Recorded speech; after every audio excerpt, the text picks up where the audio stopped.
জাতীয় পরিচয়পত্র আপনি করতে গেলে এখন থেকে নির্বাচন কমিশনের নতুন প্রসিডিউর কিন্তু অনুসরণ করতে হবে। ভোটার হতে চান বা স্মার্ট কার্ড এনআইডি কার্ড পেতে চান, এজন্য আপনার কিন্তু শিক্ষাগত যোগ্যতার সনদ বা যে সার্টিফিকেট রয়েছে এটি কিন্তু এখন বহুল গুরুত্ব আরোপ করতেছে। সাম্প্রতিক সময়ে আপনারা হয়তোবা দেখতে পেয়েছেন অনেকেই কিন্তু এনআইডি কার্ডে বয়স ভুল, নাম ভুল, এইরকম করে একের পর এক সংশোধনের প্রসিডিউরের মধ্য দিয়ে আগাচ্ছে এবং সেক্ষেত্রে কিন্তু অনেককে আবার হেনস্থার শিকার হচ্ছে।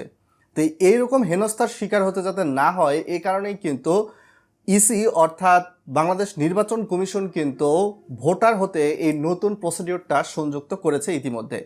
ভিডিওটা লাইক করে চ্যানেলের নতুন দর্শক হয়ে থাকলে সাবস্ক্রাইব করে দিন। চলুন আমরা বিস্তারিত জেনে আসি এখন ভোটার হতে বা জাতীয় পরিচয়পত্র পেতে কি কি লাগবে।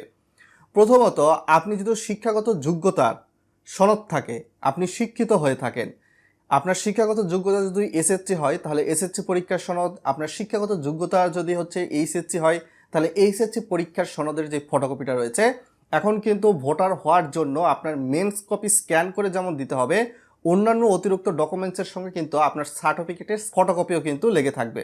এর সঙ্গে সঙ্গে ভোটার হতে গেলে অবশ্যই আপনার জন্ম নিবন্ধন সনদ যেটা রয়েছে সেটার প্রয়োজন হয়ে থাকবে। আপনার বাসার ইউটিলিটি বিলের কপি অর্থাৎ গ্যাস, পানি বা বিদ্যুৎ বিলের কপি, আপনার হোল্ডিং ট্যাক্সের ডকুমেন্টস অর্থাৎ আপনি যে এলাকায় যেই বাসায় বসবাস করতেছেন সেই বাসার খাজনা বা ট্যাক্স সরকারকে নিয়মিত দেন কিনা, সাম্প্রতিক সময়ে হোল্ডিং ট্যাক্সের রসিদও কিন্তু আপনাকে দিতে হবে, এর ফটোকপি। তো এখন কিন্তু বুঝতে পারলেন এনআইডি কার্ড করতে গেলে আপনার শিক্ষাগত যোগ্যতার সনদ, আপনার জন্ম নিবন্ধন, ইউটিলিটি বিলের কপি এবং আপনার বাসার হোল্ডিং ট্যাক্সের রসিদ। তো অনেকেই বলতে পারেন আমি তো পড়াশোনা করিনি, আমি এসএসসি পাসও করিনি, এইচএসসি পাসও করিনি, তাহলে আমি কি ভোটার হতে পারবো না? আমি কি বাংলাদেশের নাগরিক না? সরকার এই যে নিয়মটা সংযুক্ত করলো, তাদের জন্য বলতে চাই যাদের শিক্ষাগত যোগ্যতার সনদ নেই।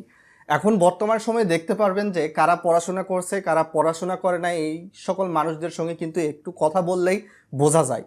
তো যারা পড়াশোনা করে নাই তাদের জন্য কিন্তু শিক্ষাগত যোগ্যতার সনদের ফটোকপি এবং স্ক্যান কপি অনলাইনে সাবমিট করার দরকার হবে না।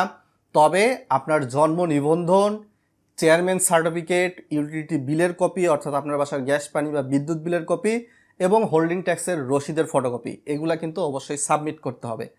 তো সরকারি সিদ্ধান্তটা আপনারা কেমনভাবে দেখছেন, ভালো নাকি মন্দ, অবশ্যই ভিডিওর কমেন্ট বক্সে লিখে জানাবেন।